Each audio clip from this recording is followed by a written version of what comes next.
मेरे प्यारे दोस्तों, मैं कर्णवीर और पुनः आप सबों का अपने YouTube चैनल फिजिक्स स्पेशल पे स्वागत करता हूं। और हम लोग पिछले क्लास में गति को पढ़ रहे थे। गति और वेग, इनसे संबंधित जितने भी कॉन्सेप्चुअल चीज़ें थी हम लोगों ने एक एक करके सीखा और उस पर ही आधारित आज हम लोग कुछ ऑब्जेक्टिव क्वेश्चंस को देखेंगे। तो यदि आप इस वीडियो को देख रहे हैं तो इसके पहले जो मोशन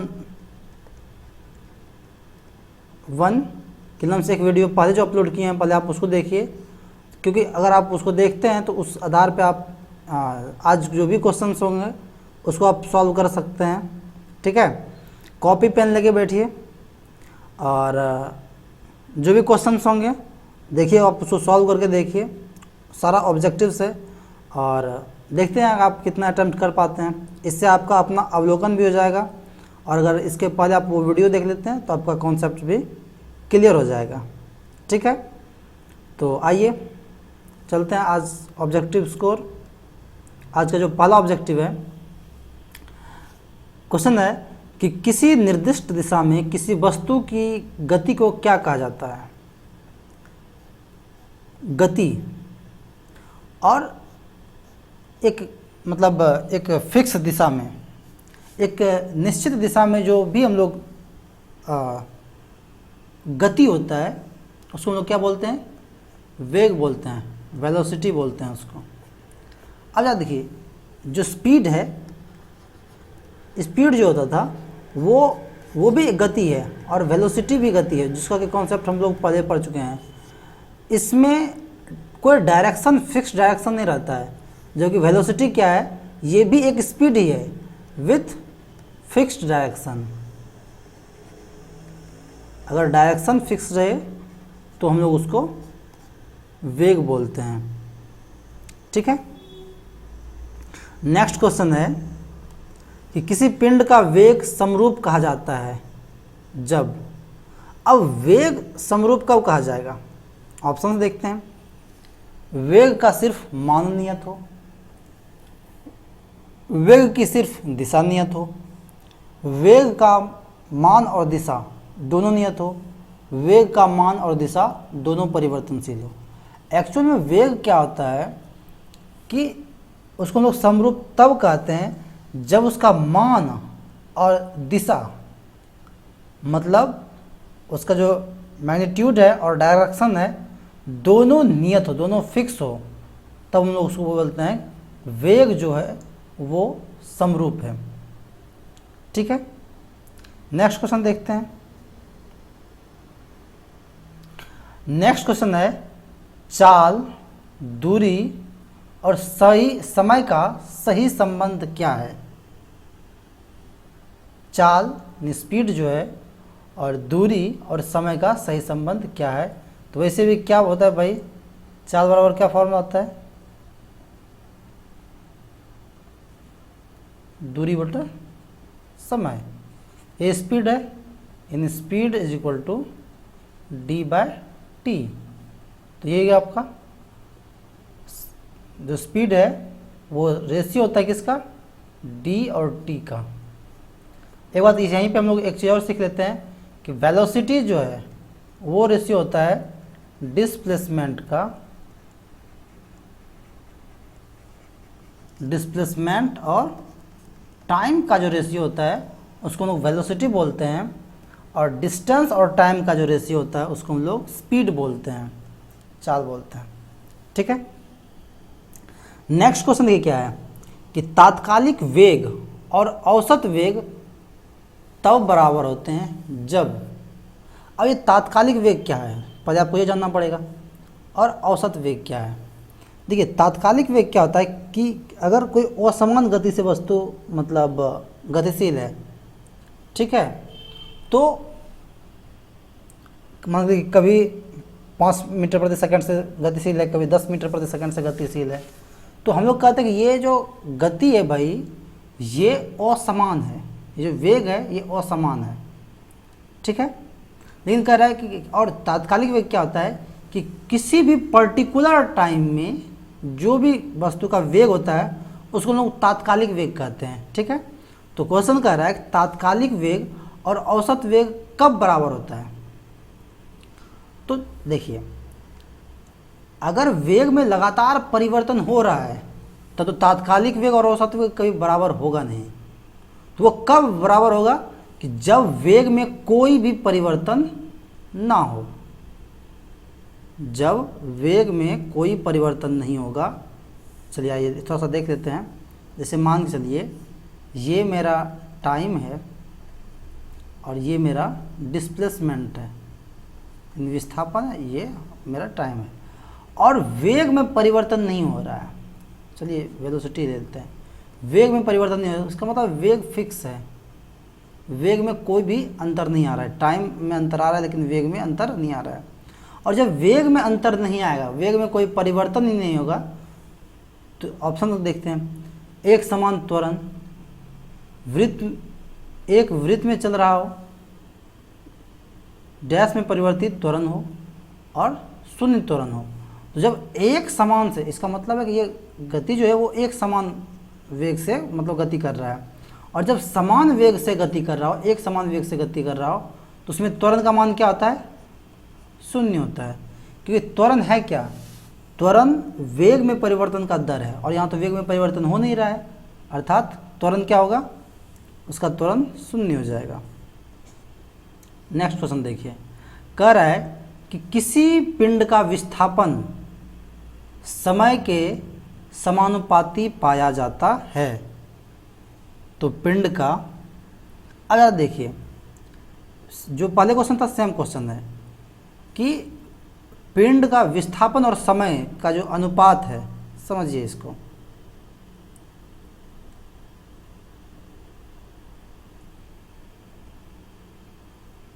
हाँ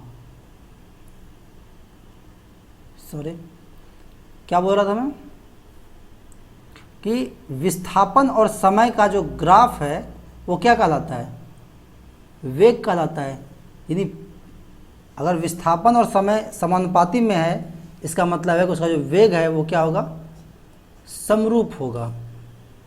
ठीक है, एक बार इसका ग्राफ एक बार और आप देख लीजिए। जैसे मान के चलिए ये टाइम है और इधर ये डिस्प्लेसमेंट है।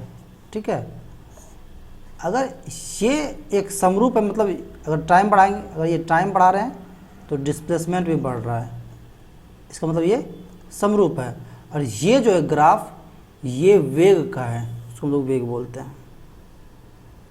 ठीक है, नेक्स्ट क्वेश्चन को देखते हैं।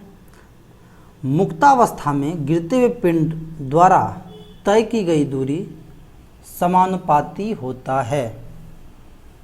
यानी कि अगर कोई भी मतलब मुक्त अवस्था में नीचे की ओर गिर रही है, ठीक है, तो वो उसका जो दूरी है वह किसके समानुपाती होगा? ठीक है, ये है पिंड की मात्रा, दूसरा है गिरने का समय, तीसरा है गिरने के समय का वर्ग और चौथा है गुरुत्वाकर्षण के कारण त्वरण का वर्ग। तो त्वरण का तो खैर वर्ग होना नहीं है, वैसे भी s बराबर क्या होता है? ut plus half at square, right. u तो यहाँ जीरो होगा, अगर स्वतंत्र रूप से गिर रहा है ऊपर से तो ये u जीरो हो जाएगा। इसका मतलब ये हाफ at स्क्वायर, अर्थात जो समय है समय के वर्ग का समानुपाती होगा।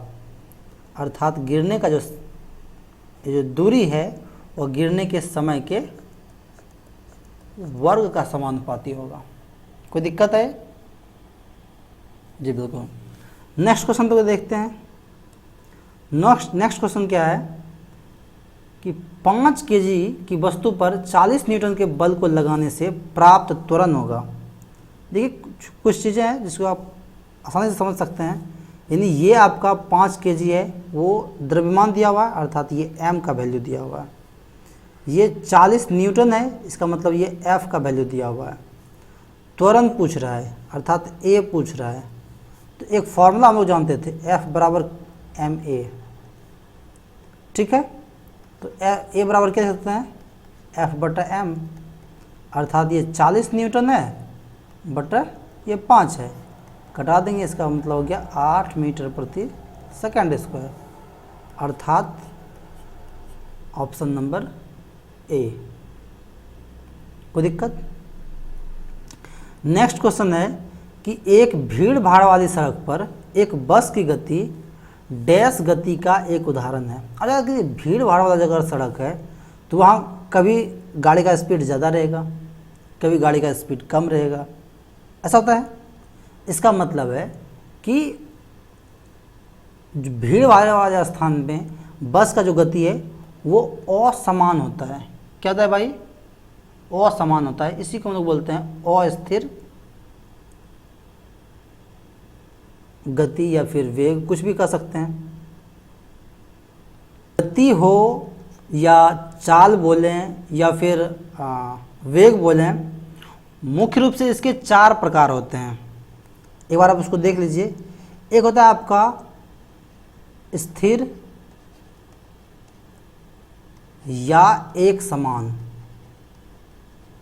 एक समान, इसको हम बोल सकते हैं कांस्टेंट और यूनिफॉर्म, यानी ये हमेशा के लिए एकदम बिल्कुल एक जैसे होंगे। स्थिर या एक समान, अगर चाल रहे तो स्पीड, वेग रहेगा तो वेलोसिटी, त्वरण रहेगा तो एक्सेलरेशन। दूसरा जो इसका टाइप होता है वो होता है असमान या अस्थिर। अस्थिर या असमान, हम लोग कह सकते हैं अस्थिर मतलब वेरिएबल और नॉन यूनिफॉर्म वेलोसिटी। हम लोग इसको एग्जांपल के द्वारा समझ लेंगे। तीसरा होता है एवरेज, औसत चाल, औसत, एवरेज वेलोसिटी या जो भी पूछा जाए। और चौथा होता है तात्क्षणिक या तात्कालिक।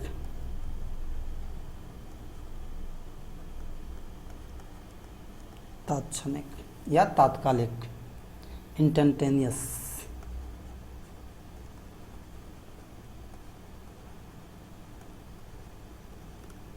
ठीक है। देखिए स्थिर या एक समान चाल क्या होता है या फिर वेग क्या होता है। जैसे मान के लिए कि ये हमेशा बिल्कुल एक जैसा हो, मतलब उसमें कोई बदलाव नहीं आ रहा हो, समय के साथ साथ बिल्कुल एक जैसे होंगे। जैसे अगर मैं बात करूं एक समान वेग का, तो एक सीधा सड़क है उस पर एकदम बिल्कुल एक गति से, जैसे अगर 10 मीटर प्रति सेकंड के गति से जा रहा है तो उसी एक गति से वो लगातार जा रहा है, उसको हम लोग बोलते हैं एक समान चाल या एक समान वेग। अब इसके असमान क्या है? मान के लिए कि हम 5 मीटर प्रति सेकंड की मतलब रफ्तार से जा रहे हैं, कुछ देर के बाद 10 मीटर प्रति सेकंड की रफ्तार से जाने लगेंगे, उसको हम लोग बोलते हैं अस्थिर चाल या अस्थिर वेग। औसत क्या है भाई? कि जो मतलब जो कुल दूरी है और जितना कुल समय लिया है उसका जो रेशियो होता है उसको हम लोग एवरेज बोलते हैं। और तात्क्षणिक या इंस्टेंटेनियस तात्कालिक वेग क्या होता है कि किसी पर्टिकुलर टाइम पर उसका जो स्पीड रहता है उसको हम लोग बोलते हैं तात्क्षणिक स्पीड या तात्क्षणिक वेग। तो ये 4 चीज़ स्पीड में भी लागू होता है। स्पीड के भी 4 प्रकार के होते हैं, यानी स्थिर या एक समान चाल, अस्थिर या असमान चाल, औसत चाल और तात्क्षणिक चाल। वेलोसिटी भी होता है 4 प्रकार के वेलोसिटी, स्थिर या असमान वेग, औसत वेग, तात्कालिक वेग। और ये होता है एक्सेलरेशन के भी 4 प्रकार के होते हैं। स्थिर या असमान, एक समान मतलब त्वरण, स्थिर या असमान त्वरण, औसत त्वरण और तात्क्षणिक त्वरण, यानी इन तीनों के ये 4 प्रकार होते हैं। ठीक है, आइए नेक्स्ट क्वेश्चन को देखते हैं। नेक्स्ट क्वेश्चन है, यदि वेग समय ग्राफ समय अक्ष के समांतर हो तो अगर देखिए थोड़ा सा मैं इसको छोटा कर रहा हूँ ताकि आपको क्लियर दिख सके। एक ग्राफ ड्रॉ करते हैं। कह रहा है वेग समय ग्राफ है। एक बात तो फिक्स है कि वेग और समय, ये इधर मैं समय ले लेता हूँ और ये वेग है। कह रहा है वेग और समय ग्राफ समय अक्ष के समांतर हो, नहीं ऐसा हो। अभी इसके पहले हम लोग इस सवाल को सॉल्व कर चुके हैं। देखिए वेग और समय के बीच जो ग्राफ खींचते हैं वो त्वरण होता है। इसका मतलब ये एक बात तो फिक्स है कि ये त्वरण है। और चूंकि इसमें कोई भी बदलाव है क्या, मतलब वेग कांस्टेंट है, ना तो ये बढ़ रहा है ना घट रहा है, ना बढ़ रहा है ना घट रहा है, ना बढ़ रहा है ना घट रहा है, बिल्कुल एक समान जा रहा है। इसका मतलब वेग जो है वो एक समान है। और अगर वेग एक समान है, उसमें कोई वेरिएशन ही नहीं है, इसका मतलब इसका त्वरण क्या होगा, इसका त्वरण शून्य होगा। ग्राफ में हम लोग पहले भी देख चुके हैं। अगर आप इसके पहले वाले वीडियो अगर देखे होंगे तो आपको ये क्लियर हो गया होगा कि ये जो है वो क्या है, इसकी त्वरण जो है वो क्या है, शून्य होगा। एक समान अगर वेग होता है तो उसका त्वरण क्या होगा, शून्य होगा। जस्ट नीचे क्वेश्चन देखिए, नीचे दिए गए वेग समय ग्राफ का कौन सा भाग शून्य त्वरण को प्रदर्शित करता है। तो शून्य त्वरण को कौन प्रदर्शित करेगा, जो समय अक्ष के समांतर होगा, राइट। प्रीवियस क्वेश्चन से अगर देखें तो जरा देखिए, इसमें आपके पास तीन चीज़ें, एक है ए से बी, बी से सी और सी से डी। ऐसा कौन सा दूरी है जो कि लगता है आपको कि वो ए डी के समांतर है, समय एक्सेस के समांतर है। तो डेफिनेटली क्या है भाई, बी सी। अर्थात बी सी हिस्सा जो है उसका त्वरण क्या होगा, उसका त्वरण शून्य होगा। मुझे उम्मीद है कि आपको समझ में आ गया होगा। नेक्स्ट क्वेश्चन देखिए, कहता है गति का दूसरा समीकरण डैश और समय के बीच संबंध स्थापित करता है। ठीक है, गति का दूसरा समीकरण डैश और डैश के बीच संबंध स्थापित करता है। एक समय है आपका, तो वो स्थिति और समय दोनों के बीच का संबंध स्थापित करता है, अर्थात वेग के लिए, कि एक पर्टिकुलर टाइम पर अगर ये समय है और ये उसका स्थिति है, स्थिति मतलब उसका विस्थापन या उसके बीच में मतलब वो वस्तु का स्थिति कहाँ पे है, इन दोनों के संबंध को गति का दूसरा समीकरण संबंध स्थापित करता है। ठीक है, नेक्स्ट क्वेश्चन देखते हैं। कह रहा है निम्न में से कौन सी मात्रा चाल के साथ इसकी गति निर्दिष्ट करती है। निम्न में से कौन सी मात्रा चाल के साथ इसकी गति निर्दिष्ट करती है। अब देखिए, यानी कि चाल है या गति, सोचिए गति मतलब वही कर रहा है, मतलब यहाँ इसको इतना चाहिए था दिशा, ये या तो मिसप्रिंट है। यानी कि चाल जो है, चाल के साथ अगर दिशा निर्दिष्ट दिया हो उसको हम लोग बोलते हैं वेग। यानी कि स्पीड, वेलोसिटी क्या है, अगर मैं यूं कहूँ, वेलोसिटी जो है वो भी एक स्पीड ही है, स्पीड ही है, लेकिन विथ डायरेक्शन, विथ डायरेक्शन। एक खास दिशा में जो चाल होता है उसी को हम लोग वेग बोलते हैं। आइए नेक्स्ट क्वेश्चन देखते हैं।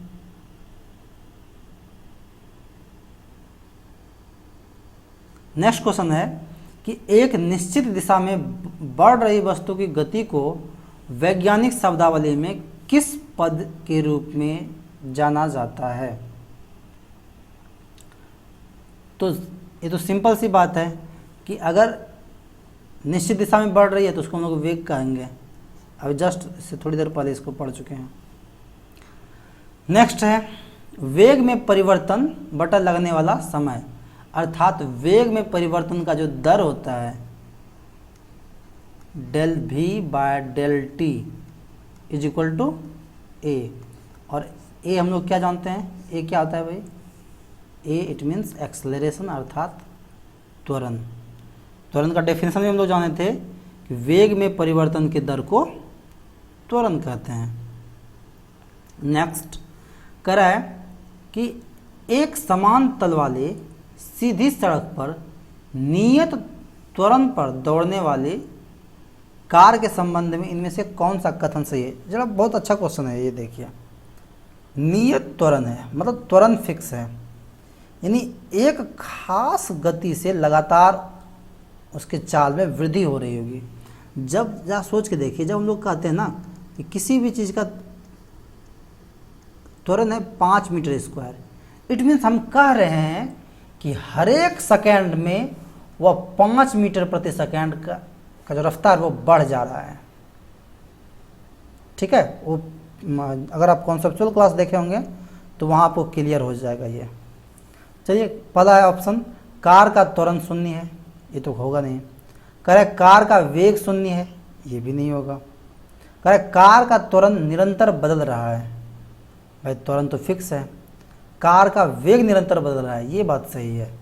कार का जो वेग है वो लगातार बढ़ रहा है, एक फिक्स मतलब क्वांटिटी से वो लगातार बढ़ रहा है।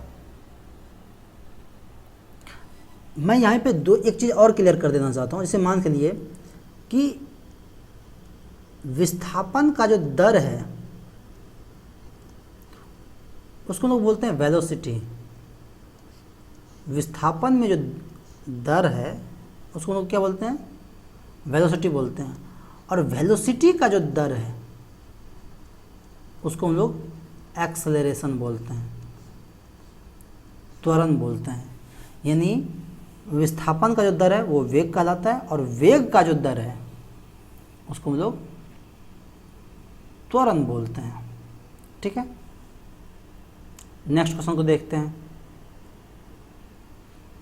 कह रहा है जब कोई वस्तु एक समान गति से गति कर रही हो तो उसका त्वरण, कई बार हम लोग पढ़ चुके हैं इसको, क्या होगा भाई आप ही लोग बता दीजिए।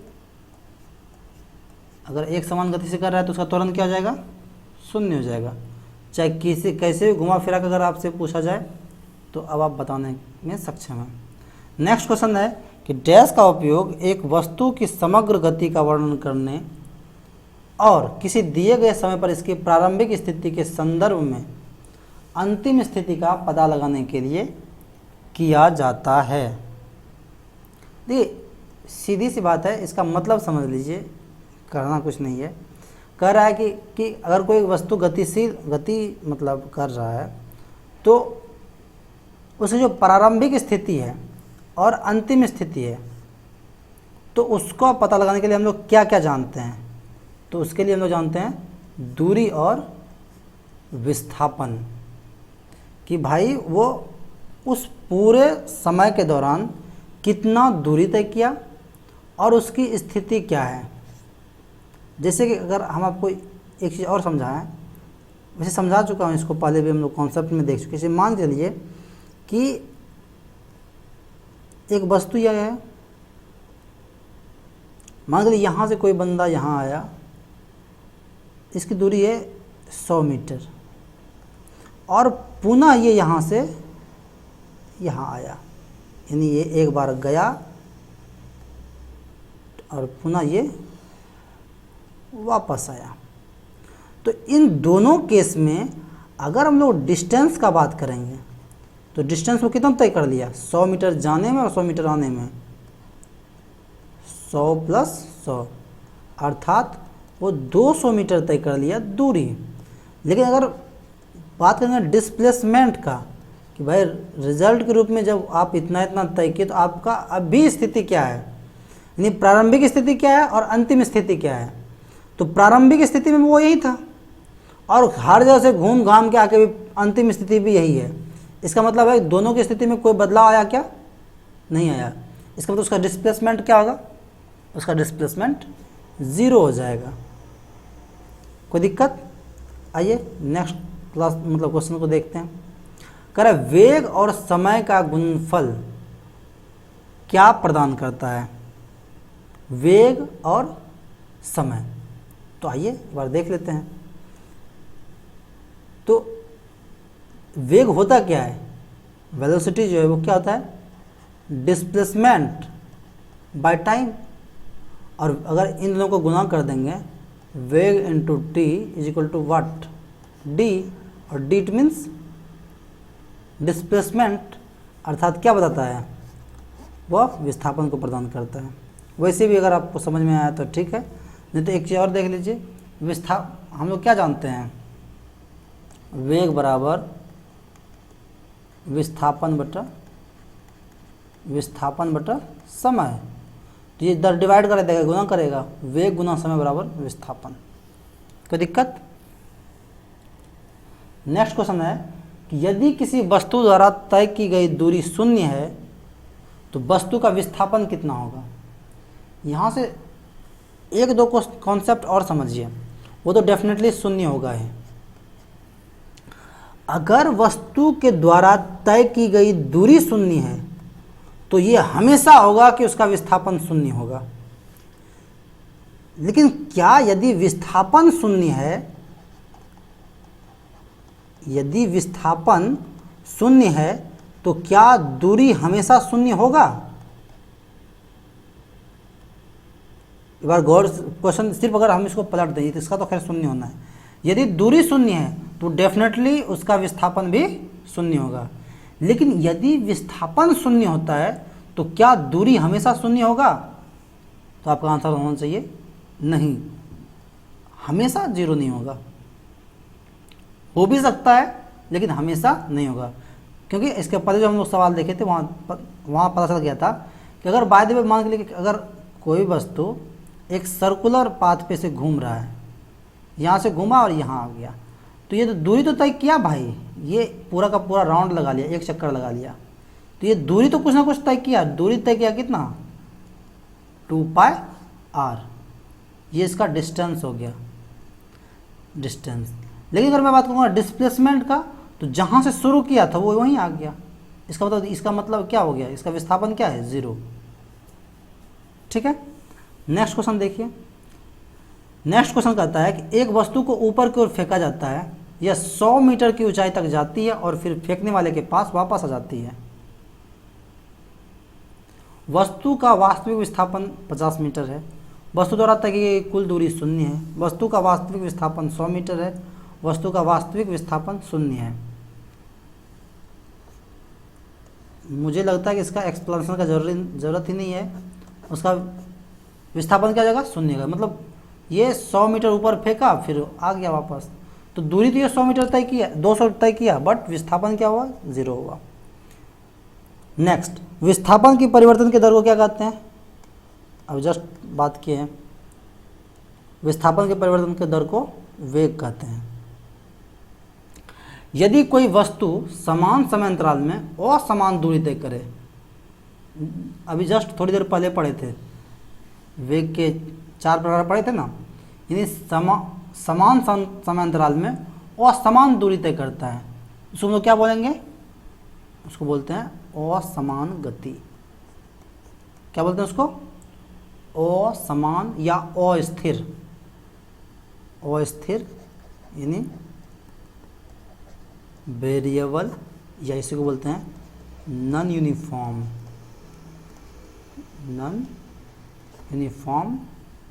मोशन। कोई दिक्कत। नेक्स्ट क्वेश्चन को देखते हैं। ये कह रहा है कि निरंतर शक्ति प्रदान करने वाली किसी मशीन के द्वारा कोई पिंड एक सरल रेखा में चला जाता है। t सेकंड में पिंड द्वारा तय की गई दूरी निम्न के समानुपाती होता है। तो इनमें से अगर मैं उसको t के फॉर्मेट में लिखूं तो उसका क्या आ जाएगा, वह t⁵ के समानुपाती होता है। ठीक है, नेक्स्ट क्वेश्चन देखते हैं।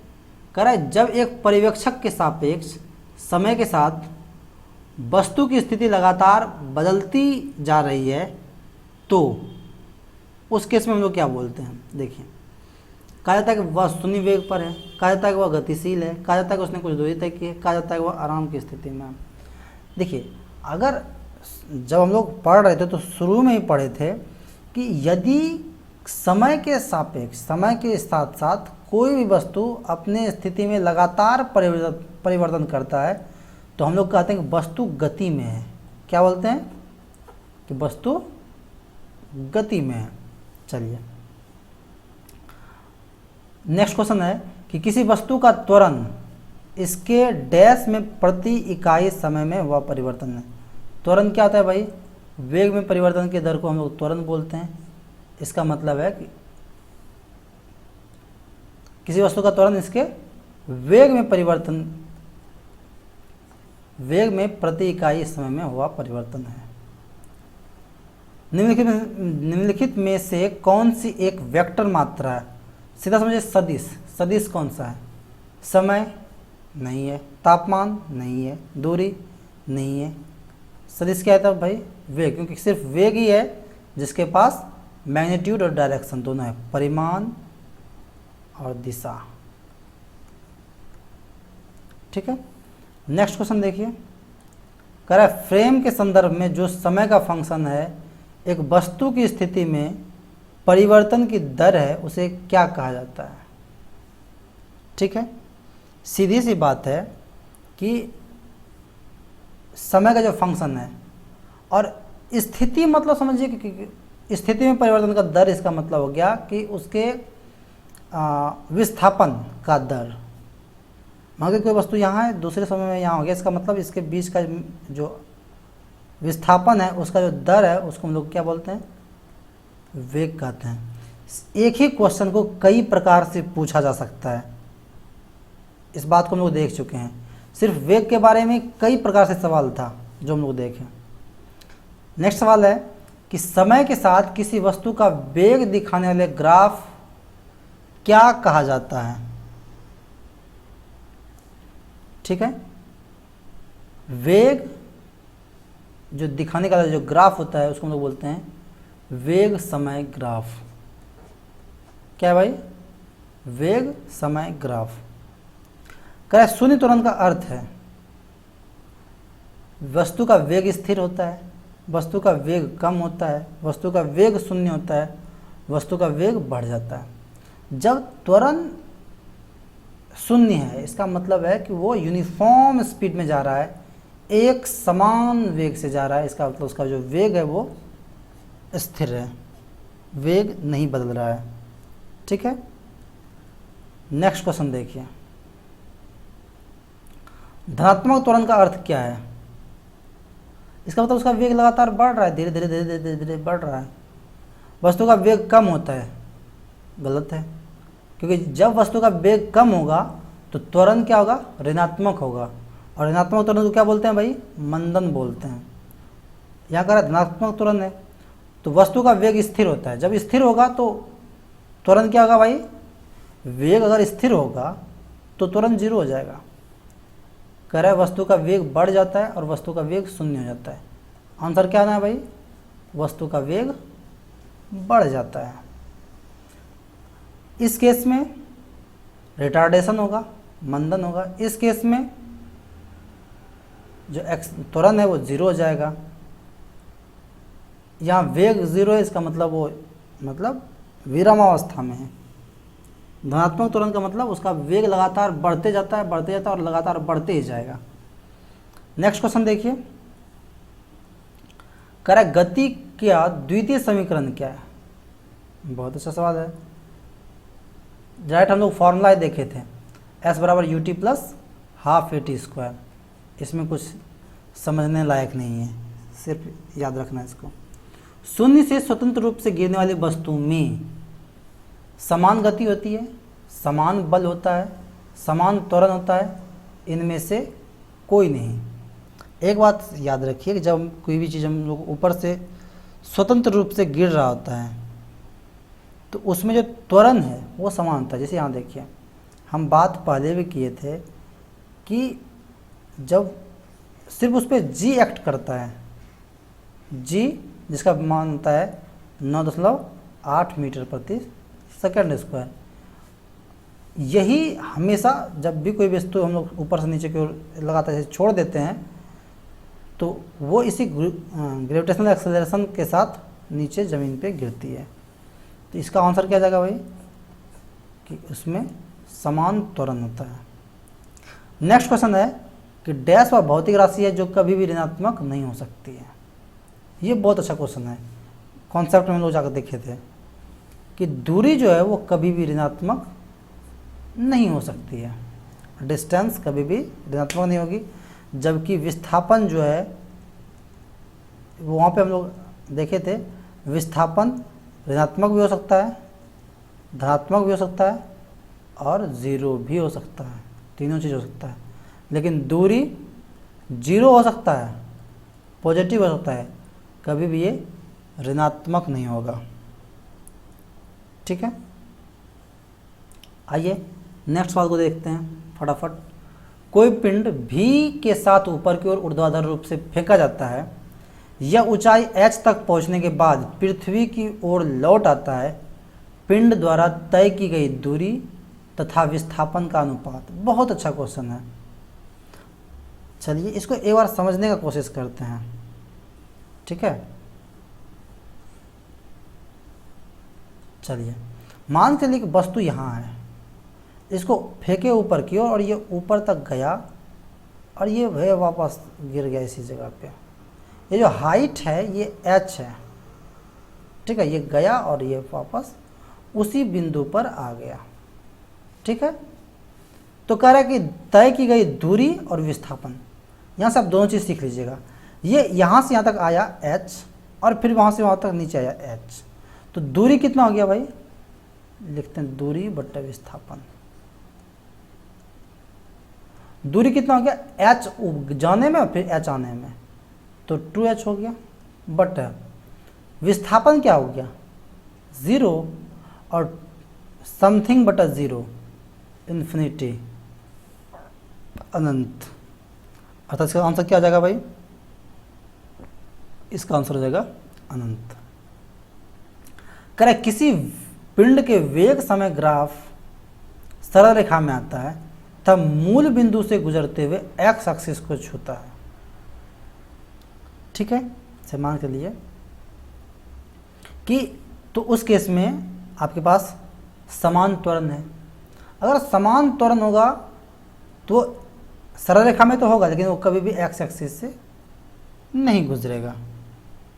ठीक है, दूसरा है समान वेग से, ये भी नहीं हो सकता है, क्योंकि अगर समान वेग से जा रहा है तो अगर समान वेग से वो जा रहा होगा तो वो उसका जो ग्राफ होगा कुछ ऐसे होगा जो कि आपके एक्स एक्सिस को नहीं छुएगा। शून्य त्वरण से तो वो भी एक कांस्टेंट में जाएगा, तो इसका मतलब है उसका जो त्वरण है वो लगातार बदल रहा है, अर्थात वो जो पिंड है वो बदलते हुए त्वरण से गतिशील है। ठीक है, नेक्स्ट क्वेश्चन को देखते हैं। करा किसी वाहन की गति माप यंत्र बताता है, चलिए औसत चाल, तात्क्षणिक चाल, अधिकतम चाल और सुरक्षित चाल। तो जब हम लोग गति मापते हैं तो उसके तात्क्षणिक चाल बताता है, इंस्टेंटेनियस स्पीड। बात कर चुके हैं इसके बारे में कि 4 प्रकार के स्पीड थे, एक समान, असमान, औसत और तात्क्षणिक। उसको हम लोग एक्सप्लेन भी कर दिए हैं। नेक्स्ट, एक समान त्वरण पर गति के समीकरण का कौन सा समीकरण सही है। ये तो डायरेक्ट फॉर्मूला है, इसमें कुछ जानना नहीं है। v बराबर u प्लस ए टी। ठीक है, फॉर्मूला हम लोग पढ़ चुके हैं। नेक्स्ट, एक पिंड u वेग से ऊर्ध्वाधर रूप से एक फर्श से लटकर टकराता है तथा उसी गति से उछलता है, तो गति में परिवर्तन होगा। एक तो u से आ रहा है और दूसरे u से दूसरी दिशा में जा रहा है, तो उसका जो टोटल अंतर हो जाएगा वो क्या आ जाएगा भाई, -2u, क्योंकि जस्ट अपोजिट डायरेक्शन में वो गति करेगा। ठीक है, आइए नेक्स्ट सवाल को देखते हैं। ये वीडियो कुछ ज़्यादा लॉन्ग हो रहा है, इसलिए हम लोग फटाफट कुछ क्वेश्चंस को और देख लेते हैं। कह रहा है किसी पिंड का वेग समरूप कहा जाता है जब, अब वेग समरूप कब होगा, शायद इस क्वेश्चन को हम लोग पहले देखे थे क्या। वेग का मान और दिशा जब दोनों नियत रहेगा तब हम लोग बोलते हैं वेग समरूप होता है। एक समान वृत्तीय गति में चाल एवं वेग दोनों अचर रहते हैं, चाल एवं वेग दोनों चर रहते हैं, चाल चर एवं वेग अचर रहता है, चाल अचर और वेग चर रहते हैं। इसका मतलब इसका आंसर क्या आ जाएगा? इसका आंसर आ जाएगा चाल अचर और वेग चर रहते हैं। जरा सोच के देखिए। आइए इसको थोड़ा सा समझने की कोशिश करते हैं।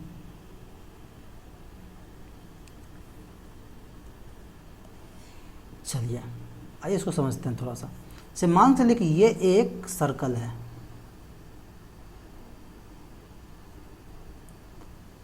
कह रहा है कि ये एक समान वृत्तीय गति में, इसका जो गति है वो फिक्स है।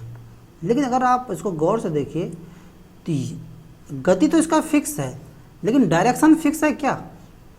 ये हर बिंदु पे अपना डायरेक्शन बदल रहा है, हर एक बिंदु पे अपना डायरेक्शन बदल रहा है। इसका मतलब है इसका चाल नहीं बदल रहा है, चाल जो है वो है, बट दिशा लगातार बदल रहा है। तो चूंकि चाल नहीं बदल रहा है तो चाल क्या हो गया? चाल हो गया अचर। अचर मतलब जो नहीं बदल रहा है, नॉन वेरिएबल। और चूंकि इसका डायरेक्शन बदल रहा है लगातार, इसका मतलब इसका जो वेग है वो बदल रहा है, और बदलने वाला इसका मतलब चर। तो इसलिए इसका आंसर हो गया चाल जो है वो इसका अचर रहेगा और वेग चर हो जाएगा, मतलब वो बदलते रहेगा। नेक्स्ट क्वेश्चन देखिए।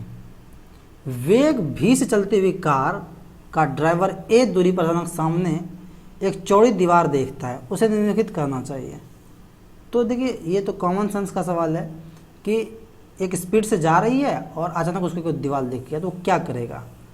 तेज़ी से ब्रेक लगाने चाहिए, तेज़ी से मोड़ लेना चाहिए, ए और बी दोनों, इनमें से कोई नहीं। तो संभवतः उनको दोनों काम करने चाहिए, एक तो ब्रेक भी लगानी चाहिए और दूसरी बात उसे मोड़ लेनी चाहिए। ठीक है, इससे क्या होगा कि जब वो मोड़ेगा तो उसका नुकसान जो वो कम होगा, क्योंकि वो जैसे वो डायरेक्शन चेंज करेगा तो उसका जो मतलब वेग है, उसका जो गतिज ऊर्जा है वह एकाएक कम होता चला जाएगा। नेक्स्ट देखिए, किसी पिंड का विस्थापन समय के समानुपाती पाया जाता है।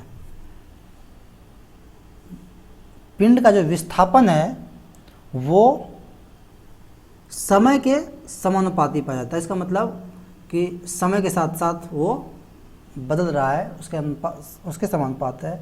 तो हम लोग कह सकते हैं उसका पिंड का जो वेग है वो समरूप है। विस्थापन और समय, विस्थापन और समय, ये एक ही क्वेश्चन को कई प्रकार से पूछा जा रहा है।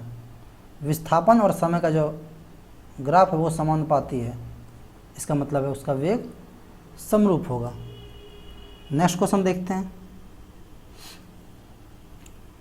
कह रहा है मुक्तावस्था में गिरते हुए पिंड द्वारा तय की गई दूरी, जरा देखिए, इसको भी हम लोग पहले देख चुके हैं, वह समय के वर्ग के बराबर होता है। नेक्स्ट क्वेश्चन है कि मोटर गाड़ियाँ ए बी की दूरी समय ग्राफ से पता चलता है। ये अच्छा क्वेश्चन है, इसको देख लीजिए एक बार अच्छे से। कह रहा है ए और बी है, दो ग्राफ है, एक ये है एक ये है। ये समय है और ये दूरी है, जीरो से शुरू किया और इतना दूरी तक पहुंचा। ये यहाँ से इतना दूरी पे था और यहाँ तक पहुंचा। ये ज़ीरो दूरी पे था, यहाँ तक पहुंचा। समय सेम है, ये यहाँ से यहाँ तक आया और ये यहाँ से यहाँ तक आया। अब देखिए क्वेश्चन कह रहा है ए एक समान वेग से चली किंतु बी नहीं।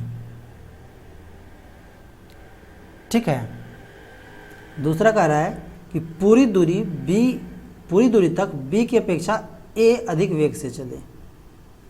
पूरी दूरी तक ए की अपेक्षा बी अधिक वेग से चले, ए बी बराबर वेग से चले। देखिए ये जो है समय उतना, ये यहाँ से यहाँ तक आया और ये यहाँ से यहाँ तक आया। इसका मतलब ये बताइए कि कौन अधिक दूरी तय किया?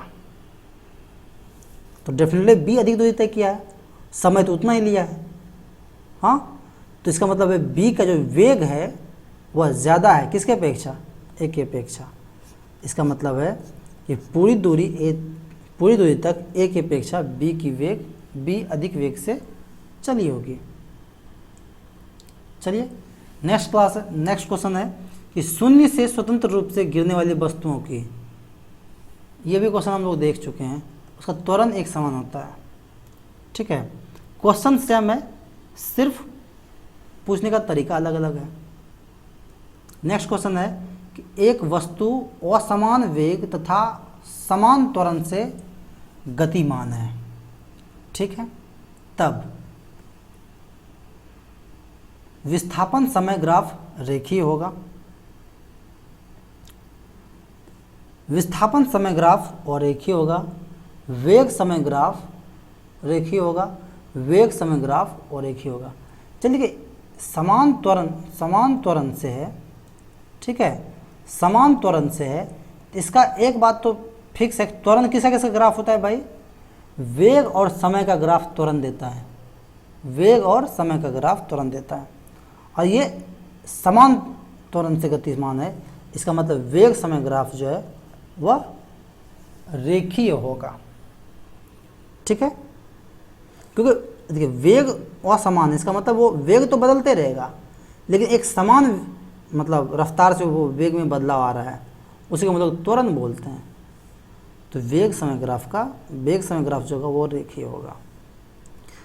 नेक्स्ट क्वेश्चन देखते हैं, कह रहा है पिंड का त्वरण प्रदर्शित करता है, ये एक अच्छा क्वेश्चन है।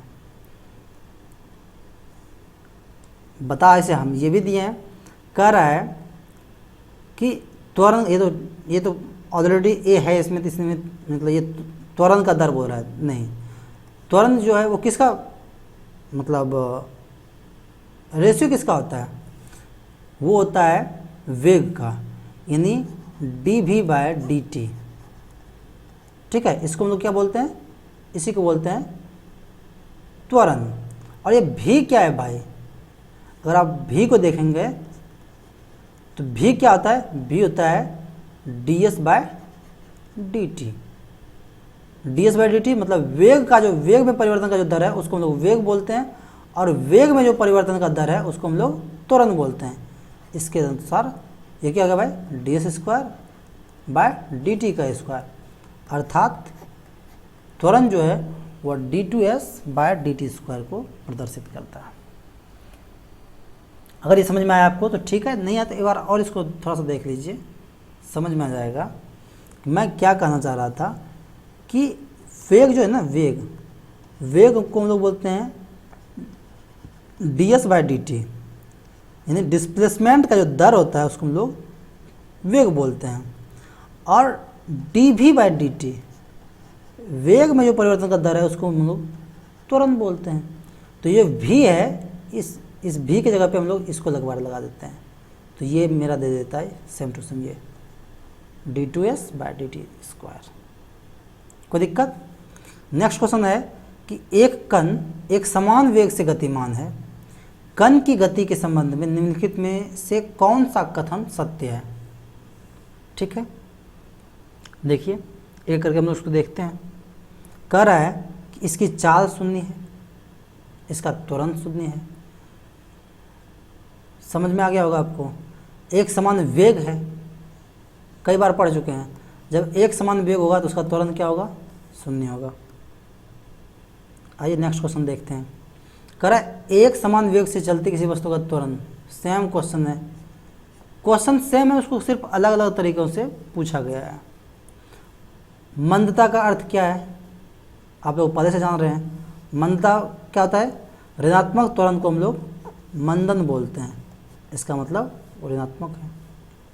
किसी वस्तु का वेग व्यतीत हुए समय के समानुपाती होता है, तो वस्तु का अब वेग है और समय है, वेग और समय का जो ग्राफ है वो क्या देता है भाई, त्वरण देता है, और चूंकि समानुपाती इसका मतलब एक समान त्वरण देगा, ठीक है। नेक्स्ट क्वेश्चन देखिए, कह रहा है डैश एक वस्तु की प्रति इकाई समय में वेग में परिवर्तन का दर क्या बोलते हैं हम लोग भाई, वेग में जो परिवर्तन का दर है उसको हम लोग क्या बोलते हैं, त्वरण बोलते हैं। कोई दिक्कत? कह रहा एक साइकिल स्थिर त्वरण से चलायमान है, पीछे के पहिए पर घर्षण बल। अब साइकिल अगर चल रहा होगा तो घर्षण बल किधर लगेगा भाई, घर्षण बल तो लगेगा। कर अग्र दिशा में, पश्च दिशा में, ये सब, तो घर्षण बल पीछे की ओर लगेगा, तब हम लोग आगे तभी बढ़ेगा जब वो घर्षण बल पीछे की ओर कार्य करेगा। कोई दिक्कत? नेक्स्ट क्वेश्चन देखते हैं। कहता यदि वेग समय ग्राफ समय अक्ष के समांतर हो, ये भी बता चुके हैं बिल्कुल, आप इसको कई बार हम लोग समझ चुके हैं। समय अक्ष के समांतर होगा, इसका मतलब उसका त्वरण क्या होगा? वेग समय ग्राफ समय अक्ष के समांतर हो तो गति होती है, तो त्वरण तो जीरो होगा, और जब त्वरण जीरो होगा उसका गति क्या होगा? एक समान होगा। कोई दिक्कत? अगर आप समझे होंगे तब तो खैर इसमें कहीं कोई दिक्कत नहीं होगा। नेक्स्ट क्वेश्चन है कि समान त्रिज्या की एक लोहे की गेंद व एक लकड़ी की गेंद को निर्वात में h ऊंचाई से गिराया जाता है, तो दोनों को पृथ्वी तक पहुंचने में लगा समय, तो उससे कोई फर्क नहीं पड़ता है, बिल्कुल मतलब उसका जो पृथ्वी तक पहुंचने में जो समय जो लगेगा वो बिल्कुल समान होगा, क्योंकि वो निर्वात में है। नेक्स्ट है कि एक समान त्वरित गति के लिए वेग समय ग्राफ होता है, तो एक समान अगर त्वरण है तो उसके लिए जो ग्राफ होगा वह एक सरल रेखा में होगा। कैसे होगा? एक सरल रेखा में होगा। मुझे उम्मीद है कि ये सारे क्वेश्चंस आप बना लिए होंगे। अभी हम लोग 57 क्वेश्चंस को देखें। इन 57 में से आपका कितना सही हुआ आप हमें ज़रूर कमेंट करें। अगर आपका कोई समस्या हो तो वो भी आप कमेंट करें, और अगर आपका कोई सुझाव हो तो वो भी सादर आमंत्रित है। और अगर आप ये वीडियो देख रहे हैं तो इसमें जितने भी क्वेश्चंस अभी हम लोग सॉल्व किए, इससे संबंधित इसके पहले एक वीडियो अपलोडेड है जो कि इसी से इसके कॉन्सेप्ट पे आधारित है, तो आप एक बार जाके उन्हें ज़रूर विज़िट कीजिए।